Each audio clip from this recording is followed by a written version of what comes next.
Olá, seja bem-vindo, muito boa noite. Começando mais uma semana por aqui, lembre-se de acessar também a nossa plataforma pelo portal guará.com. Veja os destaques de hoje.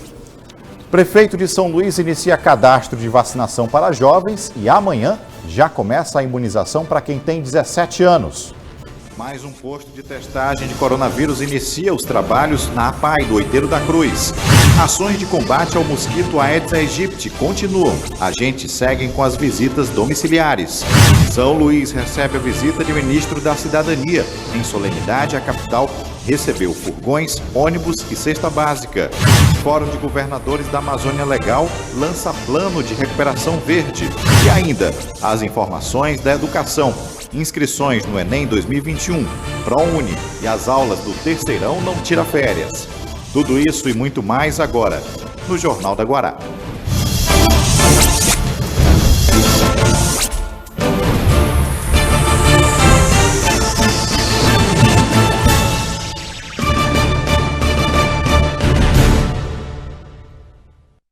Começamos a edição de hoje falando sobre a vacinação contra a Covid-19. A Prefeitura de São Luís iniciou o cadastramento para adolescentes que têm entre 12 e 17 anos de idade. E amanhã já começa a vacinação.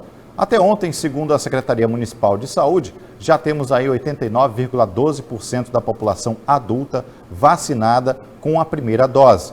O imunizante aplicado nos adolescentes deverá ser o Pfizer, segundo a recomendação do Ministério da Saúde, que autorizou no dia 11 de junho. Para adolescentes a partir dos 12 anos. A vacina é a única que pode ser aplicada em menores de 18 anos aqui no Brasil. Para vacinação é necessário o cadastro na plataforma e o acompanhamento dos pais ou responsáveis no local da vacinação. Segundo a Anvisa, a ampliação da idade em adolescentes foi aprovada depois que a Pfizer apresentou estudos que indicaram a segurança e eficácia da vacina para este grupo. A vacina já é autorizada para adolescentes de 12 anos ou mais nos Estados Unidos, no Canadá, no Reino Unido, na Europa. O imunizante também está sendo testado nos Estados Unidos e na Europa em bebês, a partir dos 6 meses de idade e em crianças com 11 anos ou menos. A queda nos números de internação por Covid-19 representa um alívio ao sistema de saúde.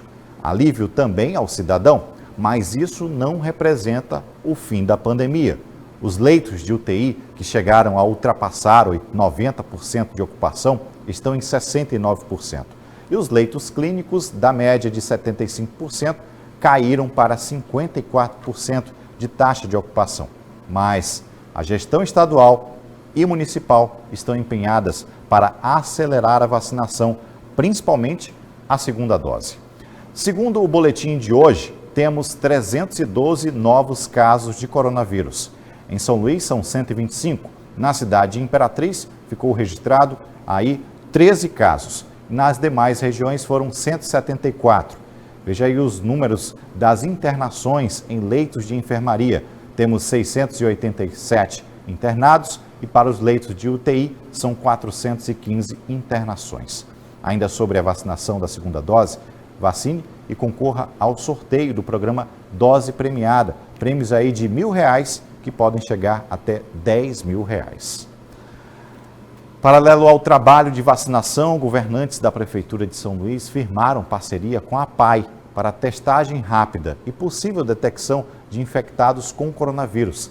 A testagem é livre e está aberta ao público em geral. Dona Aldaine já tomou a primeira dose da vacina contra o coronavírus e hoje ela decidiu passar pelo teste para saber se está contaminada pelo vírus ou não. Para melhorar a minha saúde, que eu vou tomar minha segunda dose da vacina do corona. E só. Vem tirar essa dúvida, né? É importante saber, né? É. A Aldaine mora na Vila Palmeira e fez o teste rápido na sede da APAI, que fica bem perto da casa dela. Os testes são esses do tipo rápido, conhecido como PCR, onde um cotonete é inserido no nariz. A testagem passou a ser feita hoje na sede da APAI e totalmente gratuita para a população. Os exames eles vão ser realizados a partir do método de coleta de suave nasal, né, feita a coleta da secreção da narina do paciente e no intervalo de 15 minutos a gente consegue ter o resultado do exame e ele já sai daqui com o seu laudo, se ele está positivo ou negativo. A testagem que começou hoje aqui na APAI segue por tempo indeterminado.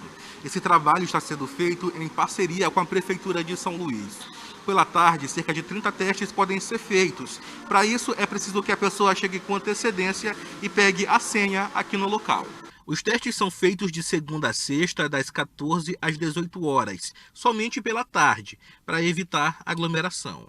Nós vamos atender inicialmente aí a média de 30 pacientes por tarde, a partir das 14 horas, né, tendo em vista todo o serviço que a APAI já realiza na parte de laboratório de análises clínicas e para evitar aglomerações, evitar que misture com o demais, né, do público, nós vamos fazer inicialmente somente no período da tarde. Com o resultado nas mãos, a dona Aldaene fica aliviada em saber que não está infectada com o vírus, mas garante que vai continuar seguindo as medidas de prevenção.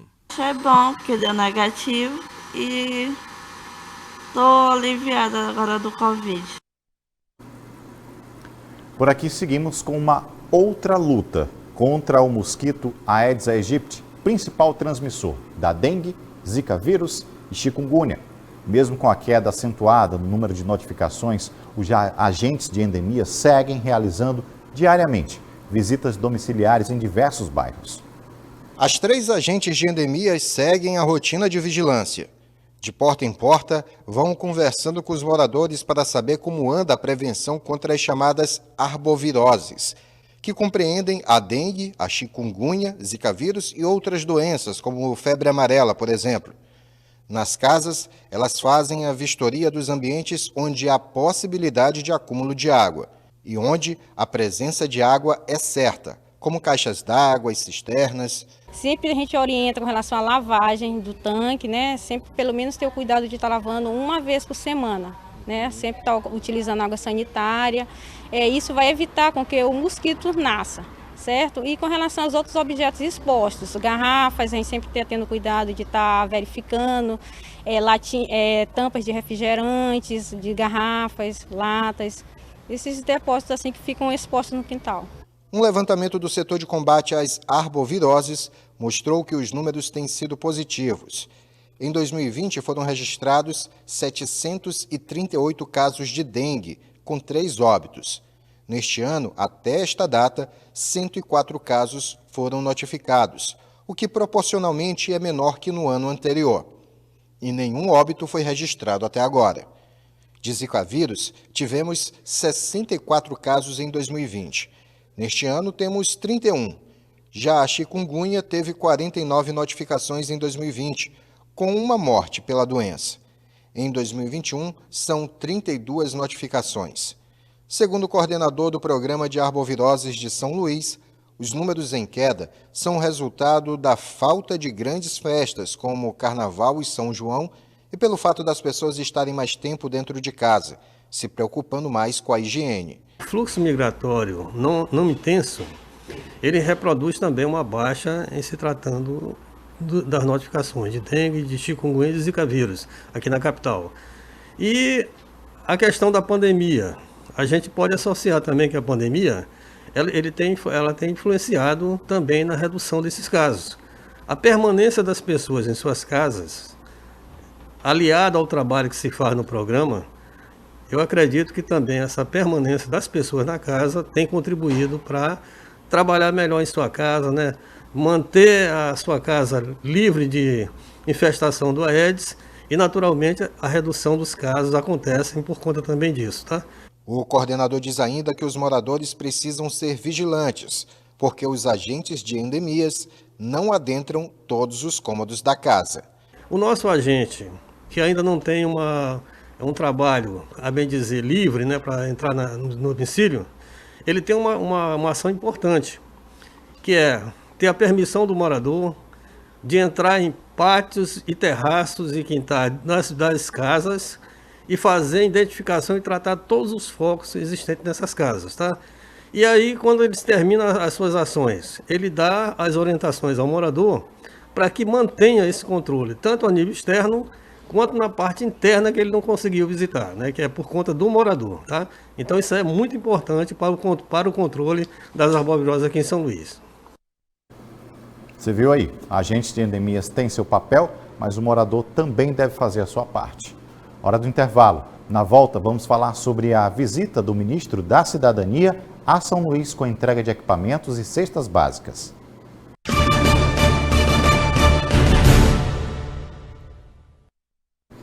Voltamos em nosso bloco sobre a política. Vamos destacar a visita do ministro de Estado da Cidadania do governo federal, João Roma. Foram realizadas entregas simbólicas de cestas de alimentos, veículos do Programa de Aquisição de Alimentos e 2 micro-ônibus. O ministro da Cidadania chegou ao evento já fazendo entregas. Foram cestas básicas entregues às famílias mais necessitadas e assinados termos de adesão aos programas nacionais, que vão ajudar a melhorar o abastecimento de água e a produção agrícola de pequenos agricultores. Os benefícios são para mais de um município. São vários municípios, assim também como o Estado, através do convênio com o Programa de Aquisição de Alimentos, assim como também outras entidades como cooperativas, que no caso do PAA tem sido parceiro importante, assim como na construção das cisternas.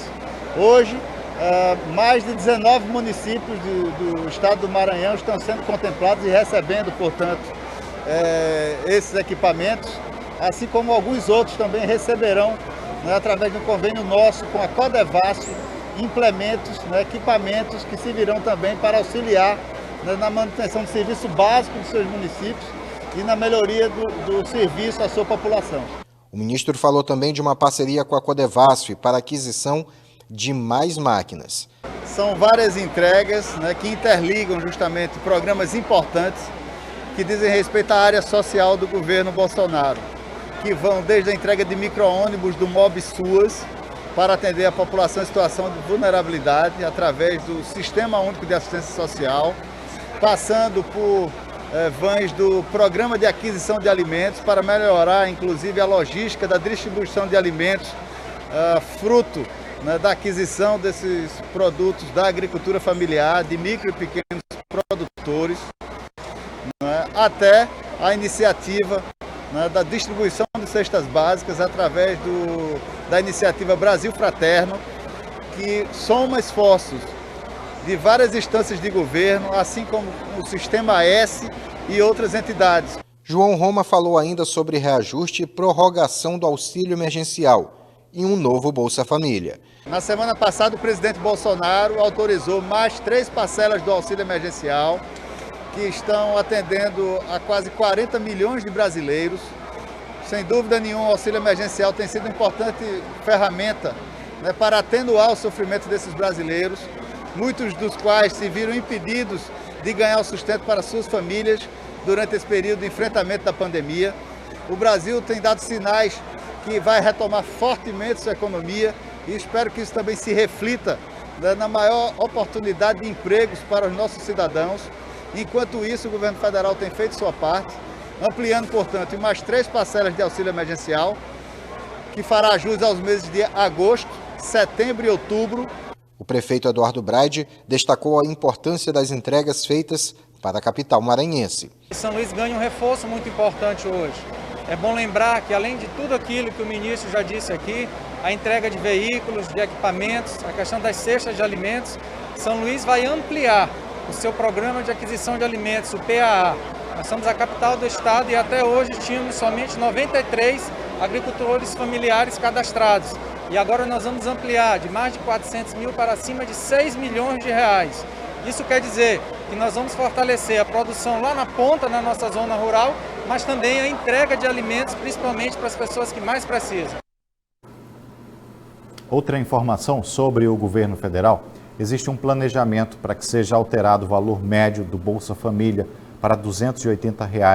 Atualmente, o benefício tem valor médio de R$ 190. Em junho, as equipes do Ministério da Economia e da Cidadania já haviam analisado igualar o Bolsa Família à quantia de R$ 250 do auxílio emergencial. O novo Bolsa Família deve ser anunciado no último trimestre deste ano. O governo federal também planeja ampliar em 4 milhões o total de famílias beneficiadas. A ação deve fazer com que o programa social alcance aí um total de 18,6 milhões de famílias de baixa renda ano que vem. A administração federal espera ampliar o teto de gastos e, com isso, aumentar os recursos do programa Bolsa Família. Também em nível nacional e sob a coordenação do governador Flávio Dino, do Maranhão, o consórcio de governadores da Amazônia Legal vai realizar um grande evento. Por meio das redes sociais, o presidente do consórcio da Amazônia Legal, Flávio Dino, comunicou que esta semana vai ser apresentado o Plano de Recuperação Verde, um mapa do caminho de como cuidar da floresta e gerar oportunidade para a população da região. Esse evento deve ocorrer na sexta-feira, à tarde, transmitido aí pelas redes sociais.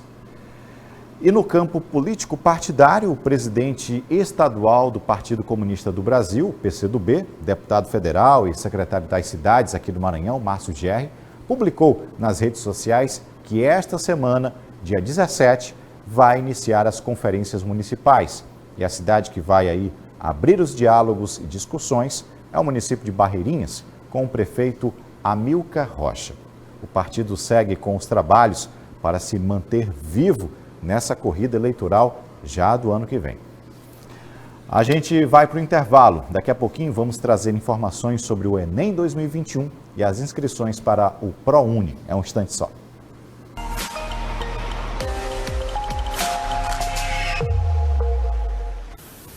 Amanhã, terça-feira, a tábua de marés marca às 2h58 da madrugada a baixa-mar de 0,9 metros. Às 8h58, a primeira pré-mar de 5,7 metros. À tarde, 3h25, nova baixa-mar com 0,6 metros. E às 21h27, a última pré-mar com 5,4 metros.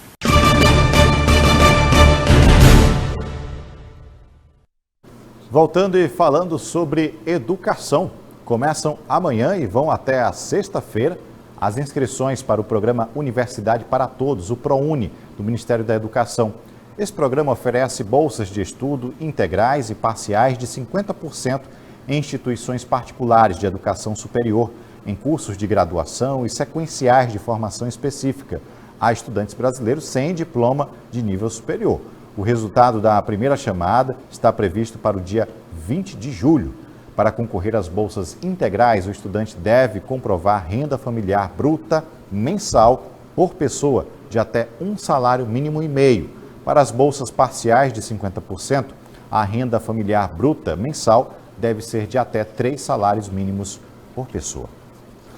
Bem, e termina na próxima quarta-feira, dia 14, o prazo para a inscrição do Exame Nacional do Ensino Médio, o Enem 2021. Os interessados em participar desse certame, isentos ou não, devem acessar o site do Instituto Nacional de Estudos e Pesquisas Educacionais, Anísio Teixeira, é o INEP. Para fazê-lo, na página do participante, a taxa de inscrição para os não isentos é de R$ 85. As provas do Enem 2021 serão aplicadas nos dias 21 e 28 de novembro, tanto a versão digital quanto a versão impressa. As duas versões também terão a mesma estrutura de prova. 4 cadernos de questões, também a temida redação. E você, estudante do terceiro ano que está se preparando para o Enem, o governo do estado do Maranhão deu início hoje ao projeto Terceirão Não Tira Férias.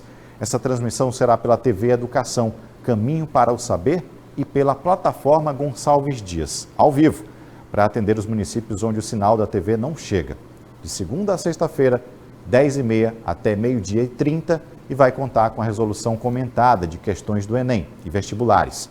Durante a tarde, de 1h30 até as 16h30, serão transmitidas aulas de todos os componentes curriculares para que estudantes do ensino médio possam aí aprofundar seus conhecimentos, garantindo uma boa participação nessas provas deste ano.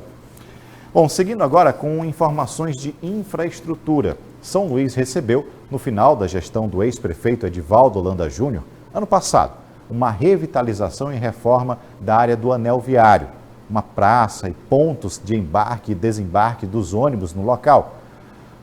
Foram alguns pontos que ficaram de ser entregues. Os problemas no asfalto, por exemplo, é constante por lá. As obras no terminal do anel viário foram entregues no fim do ano passado. Os serviços foram feitos após uma série de reclamações de quem usa o espaço. O que era um problema antigo parecia enfim ter acabado. Só que não. É que poucos meses após a entrega dos serviços, muitos problemas voltaram a aparecer. A camada de asfalto que foi colocada nas vias rapidamente foi se acabando e buracos passaram a surgir. Hoje, muitos pontos ainda continuam esburacados. Um serviço emergencial chegou a ser feito, mas pelo visto só fez aumentar os problemas, já que agora, além dos buracos, quem precisa ficar por aqui acaba tendo que conviver com a poeira, que fica a cada vez que um veículo passa pelas vias. Isso aí, quando não é lama, é poeira. Faz mal para a vista, faz mal para o cabelo, faz mal para tudo, né? Foi uma reforma incompleta e muito mal feita. Até porque, ainda mais pessoas que estão com problema de saúde, que estão resfriadas, essa época de doenças respiratórias, fica muito ruim. No terminal do anel viário circulam vários coletivos, por isso a movimentação é bem grande. Só que por aqui faltam informações básicas. Placas que poderiam ajudar o passageiro não foram colocadas e quem precisa usar o terminal fica sem saber para onde ir. Que aqui não tem explicando onde fica, a gente fica sem uma solução para saber aonde a gente para, qual é a plataforma que a gente vai esperar o ônibus, né? Muitos pontos como barracas e plataformas ainda não foram entregues. A Prefeitura de São Luís informou em nota que intervenções estão sendo realizadas para requalificar o asfalto e adequar as baias para os ônibus. Só que enquanto nossa equipe esteve no local, nenhum serviço desse tipo foi visto no terminal. Quem trabalha com vendas por aqui aguarda que a obra seja concluída totalmente. Tem que melhorar para poder as pessoas trabalhar direito. Não foi aberto ainda, já era para estar aberto para os povos trabalhar. Está tudo fechado ainda e nunca termina aqui no anel viário, entendeu? Tem tudo para ser um espaço belíssimo aqui para nossa capital. A gente fica por aqui, assim a gente começa a semana. A gente se encontra amanhã às 18h30. Fique agora com os analistas. Tchau, até amanhã.